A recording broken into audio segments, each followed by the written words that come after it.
Well, it's a perfect segue into our passage this morning from Acts chapter 2. So go and grab your Bible and turn to Acts chapter 2, verses 42 to 47.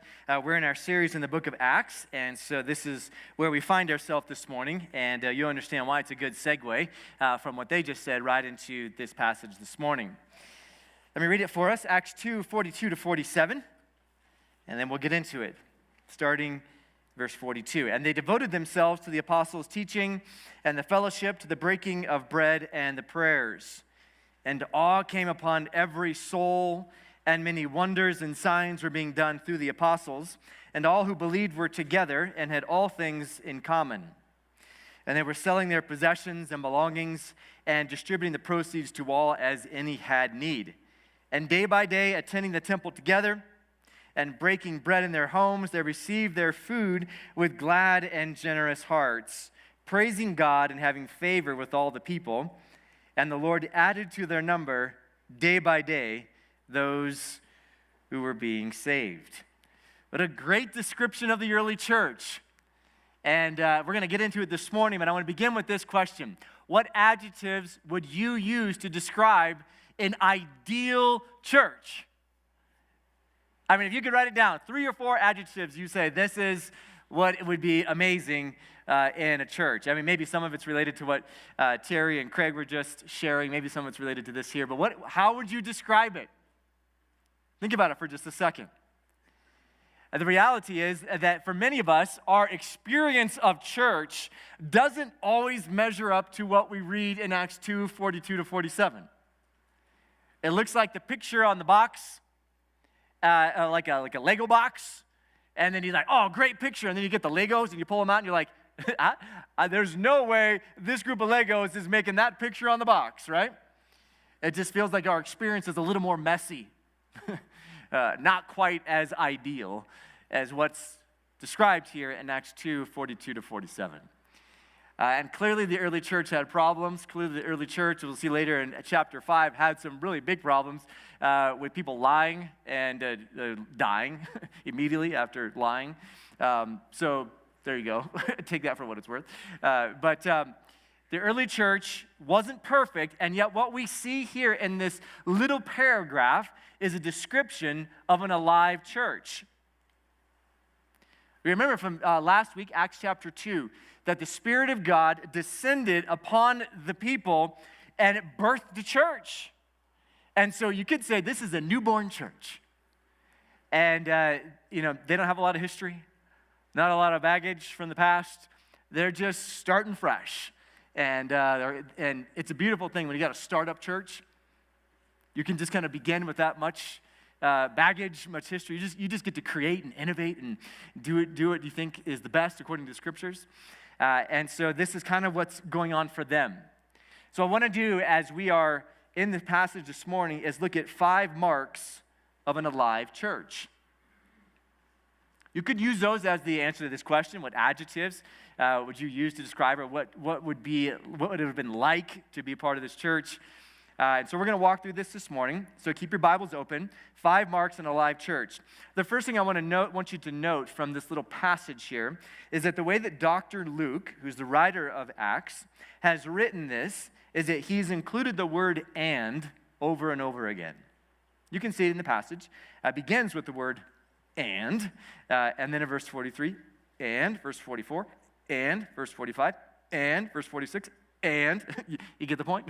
Verse 47, and so that's a way that he is grammatically writing this paragraph to make a point. And the point is that all of these descriptions are like pearls on a necklace. They're not disconnected. It's not like you can say, well, one of these things exists without the other.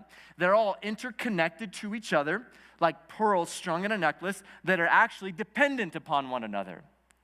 It's hard to see that in the text unless we highlight it and say, oh, okay, these 5 marks are all part of making an alive church.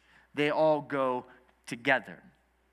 And so the first one we'll look at is simply this. Mark number 1, a church that is alive, the first mark is that we know what we stand for. Verse 43, and they devoted themselves to the apostles' teaching. The word devoted here is the idea of being committed to something. It is the idea of continuing to do something with intentional effort. Like if you devote yourself to doing your workouts at the beginning of this year, you're going to keep doing it, right? You're devoted to something. They were committed, it says here, to what? To the apostles' teaching. So let's describe what the apostles' teaching is. What does that actually mean? The apostles' teaching was essentially the body of truth that was given to the apostles by Jesus Christ. We can read those in the Gospels, what's been recorded for us. But the apostles' teaching was not their own ideas. They weren't coming up with brand new ideas, a new teaching, so to speak. As they were spending time with Christ, there was things that were delivered to the apostles, and we can read about these. We think about Sermon on the Mount, or other places in the New Testament where Jesus is describing actually how the whole Old Testament is actually fulfilled in him. And so the apostles' teaching is that body of truth that was given by Christ that then they were proclaiming to the people. And we have to remember that at this point here, where in Acts 2 was written, that those writings that they were putting together that we have in the New Testament were not yet written. They were writing them as they were going along. So it was given to them by Christ, proclaimed by the apostles, and then they're writing, preserving the writings and the teachings of Christ. And that was for the purpose of their formation and faith together. So I lay all that as a groundwork for us to understand. For them, they were continually studying and growing in the knowledge of truth that was delivered by Christ, examining the scriptures, and dedicating themselves to this. And it wasn't just for information, but it was for the purpose of spiritual formation. Our spiritual formation primarily comes out of the scriptures. Studying the scripture, understanding the teaching of Christ, and then added to that, we're being spiritually formed. But when we read the scriptures, when we are studying the scriptures, it can't just be for information. There's plenty of people who study the scriptures and they're just getting it for information.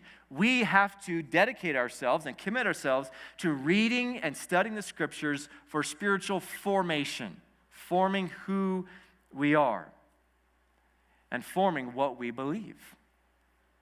That's why the point here is being made that a mark of an alive church is we know what we stand for. So let me describe this in a way that may be helpful for us as we seek to apply this mark to our church. In your mind, I want you to imagine a three-legged stool. So you got it in your mind? Three-legged stool. Each of those legs on that stool are essential for the stool to stand up. And in the same way, there are essential components of your spiritual life that are essential for your spiritual formation. And one of those stools, or one of the legs on the stool, is preaching, like I'm doing right here. The other two legs are also essential for your formation. The second leg of the stool, you could say, is your personal study. Friends, you have to be in the scriptures every single day, devoting yourself to the apostles' teaching, personally, studying the scriptures, not just for information. The other leg of that stool is being involved in some sort of community with which the scriptures are being studied with people.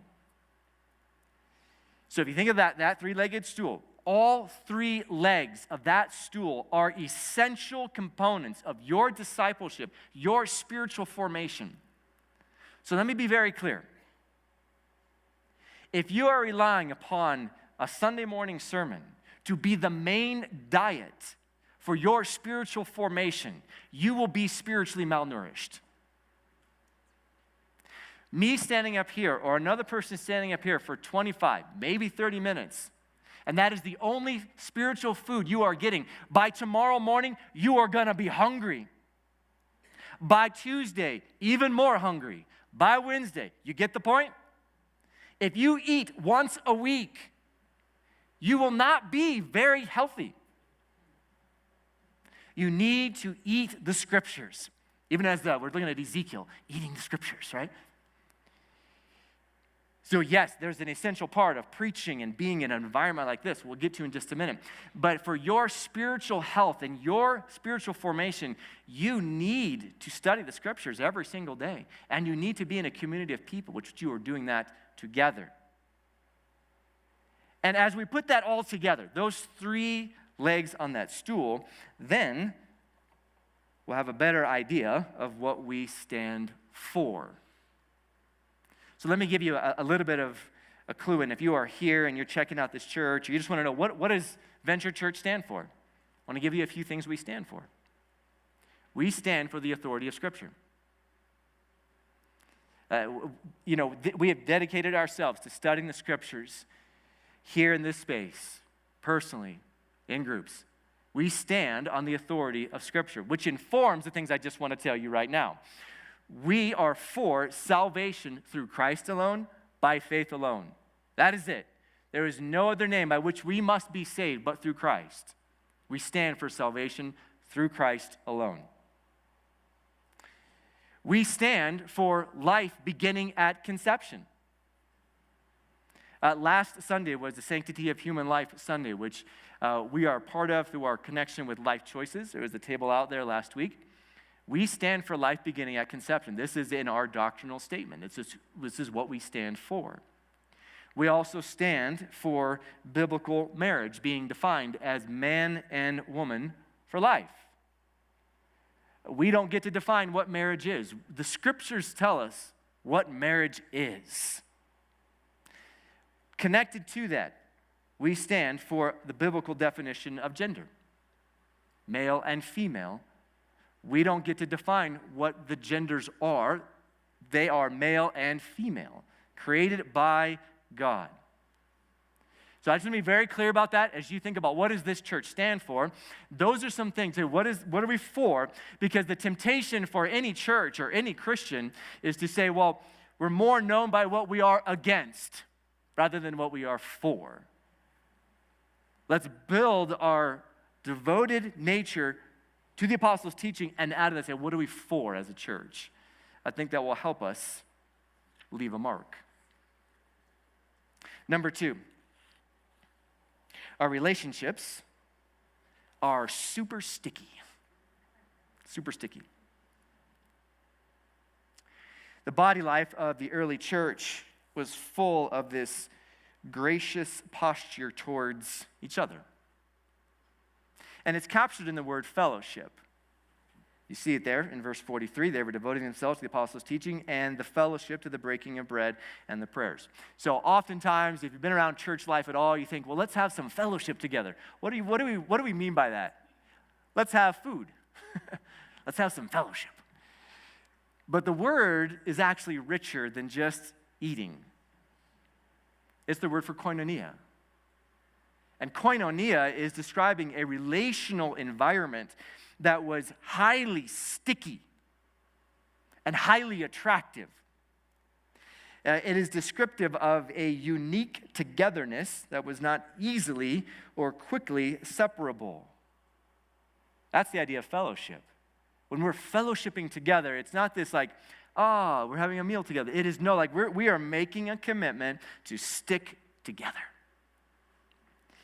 And you see how this sticky relationships get played out. You can look at some of these verses. You see what was going on, starting in verse 44 and following. There's a unique generosity that was making them stick together. So it says there, all who believed were together. There's the togetherness. And they had all things in common. They were selling their possessions and belongings and distributing the proceeds to all as any had need. So they're selling their stuff, taking the proceeds and giving it to their neighbor. I think what Craig is describing for you a little bit this morning is a bit of the unique generosity that exists here at Venture Church. That there's a sense in which we have been given resources that are not just for ourselves, but for the benefit of somebody else. And that's part of how we stick together. We share what God has given to us in the things that are very, very material for us.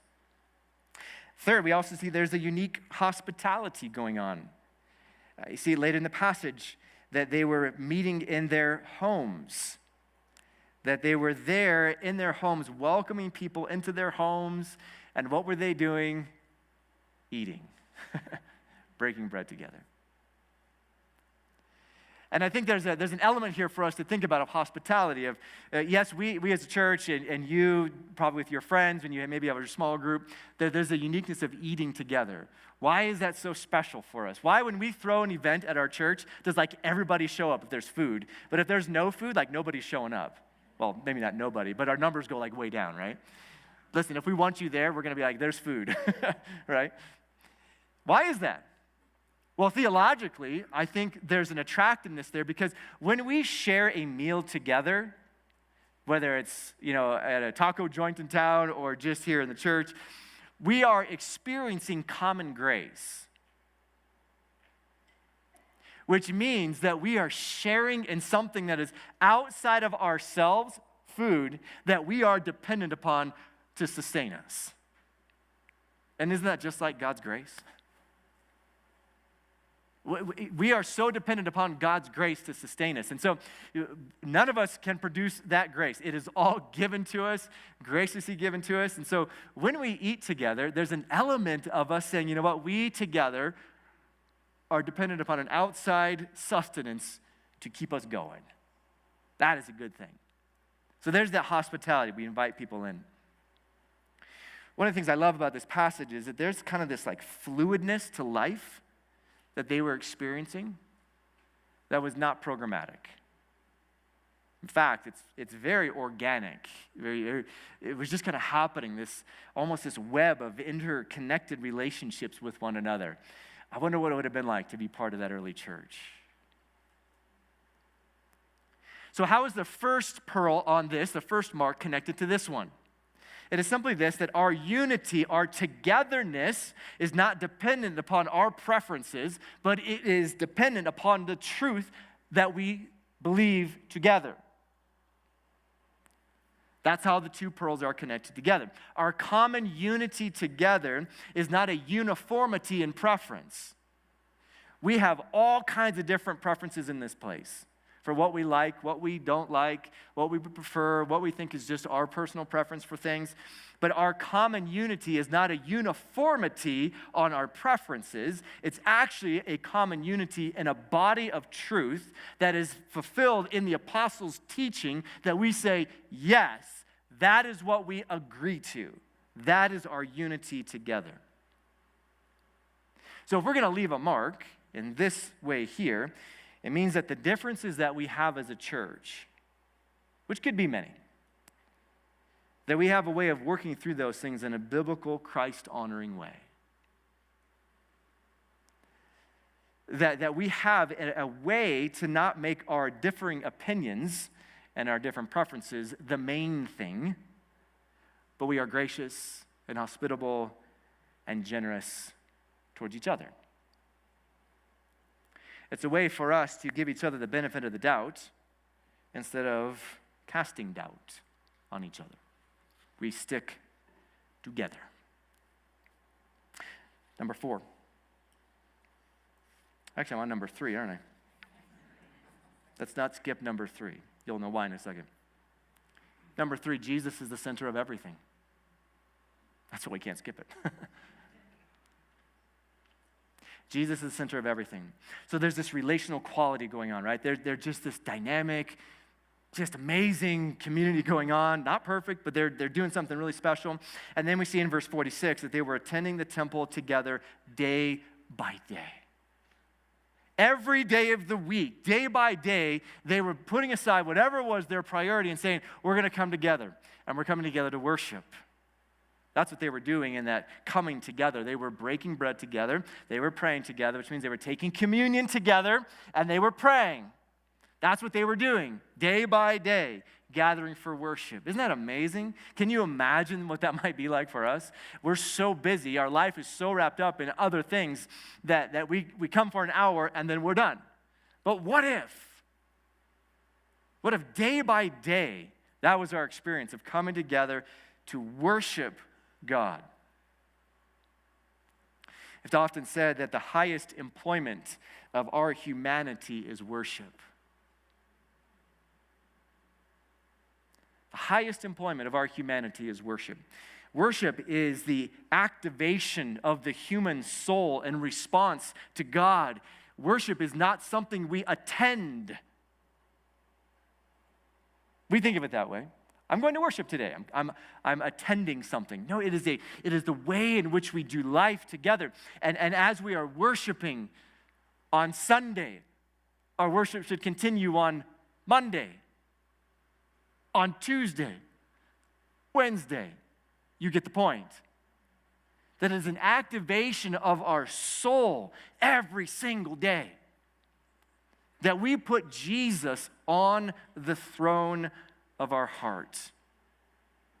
It's very easy to have other things climb to the top of that throne, right? Things that we think are most important. But friends, Jesus is the center of our worship. Always here on Sunday, Monday, Tuesday, Wednesday, Thursday. It's all about him. On the issue of style, let me speak to this for just a minute. I think it's fascinating as we look at the Bible and we look particularly at the book of Acts, that there's never a mention of style. It's always substance. Right? The style is preferential. What you prefer. What I prefer. But the substance is always Jesus on the throne.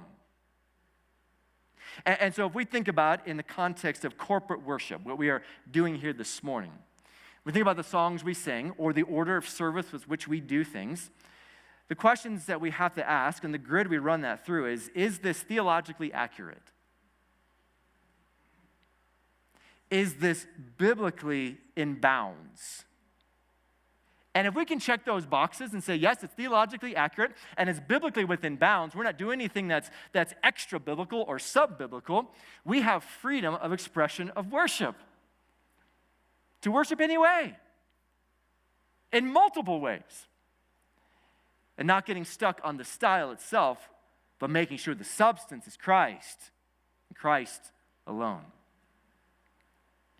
Let me talk briefly also about the value of corporate worship. There is an extraordinary value of corporate worship that cannot be underestimated. And the reason for that is because when we gather together in a space like this, we collectively refocus our attention on Jesus. We get the opportunity to behold Jesus in the scriptures, to sing and to be united together in what we believe in, to turn our attention squarely on him. The writer of Hebrews would actually warn us about neglecting meeting together. And there's actually detrimental to our spiritual life, the way that the writer of Hebrews would describe to us, that neglecting to meet together. Don't do that as some are doing that as the day is drawing near.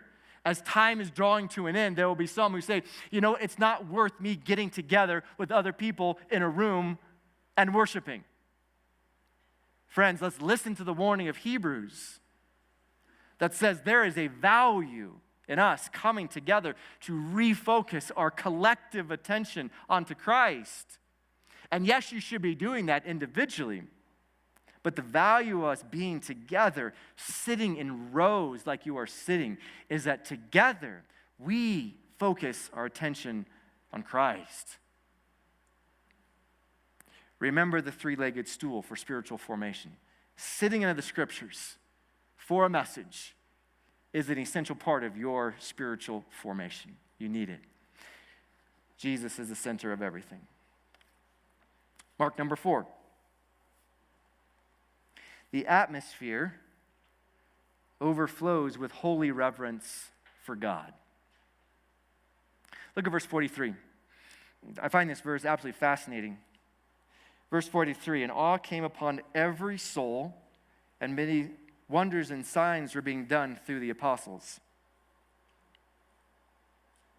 So apparently, in the early church, if we read through Acts, and if you have a moment later today, I would encourage you to read Acts 5, 12 to 16, and Acts 20.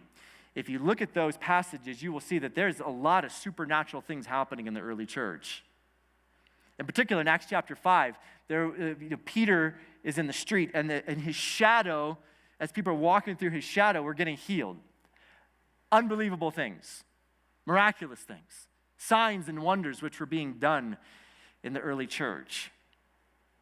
I believe those are evidences of the kingdom of heaven invading the human experience. That in a very amazing way, a portal, you could say, to heaven is opened so that on earth is being done as it is in heaven.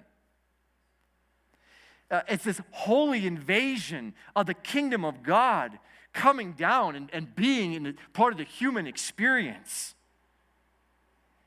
And what was created then, because of heaven being opened up as a little bit as it could, is awe came upon every human soul.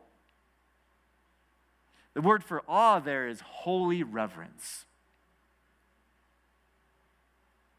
It's this recognition that God is holy,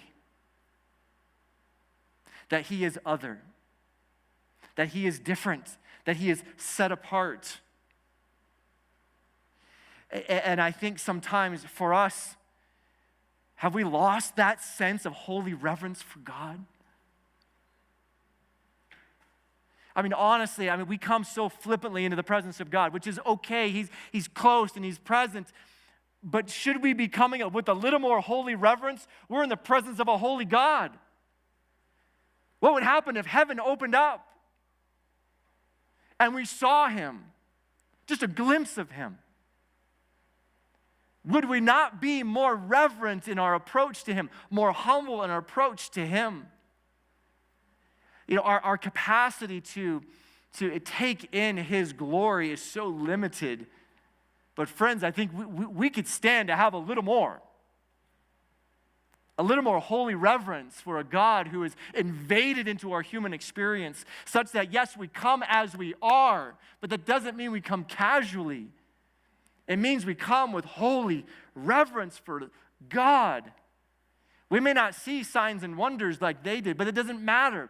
God has invaded the human experience in the person of Jesus Christ. And would we not have a soul that's just in awe of Him? Reverence. What a mark that would make if we were in awe of God. And we just carry that wherever we went.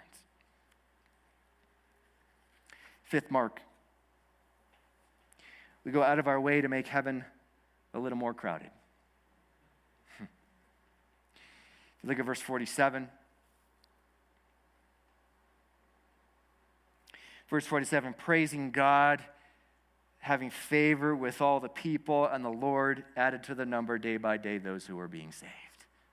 Isn't that amazing? It's so easy to be insulary, to kind of just protect. We want to protect what we already have. It sometimes keeps us from gaining what God wants to give us. But you see here, they had favor with all the people, which means something very, very important. It means that having favor with all the people requires rubbing shoulders with all the people. That they couldn't have an influence out in the community if they were just kind of hunkered down. And the result, you see it, is that God was adding to their number day by day. We don't save people. They weren't saving people. The Lord was adding to their number day by day as they were out in the community being salt and light. Remember, they had those words from Jesus. You are the salt of the earth. You are the light of the world. And they're just going out and doing it. Devoting to the apostles' teaching. That's what Jesus said we should do. Let's go do that. The result, God's saving people. We see this multiple times in the book of Acts, but in Acts chapter 2, we see that at very end of verse 41, those who received this word from Peter, the Lord added that day 3,000 souls. Wow. First mega church. Later on, there's other thousands of people.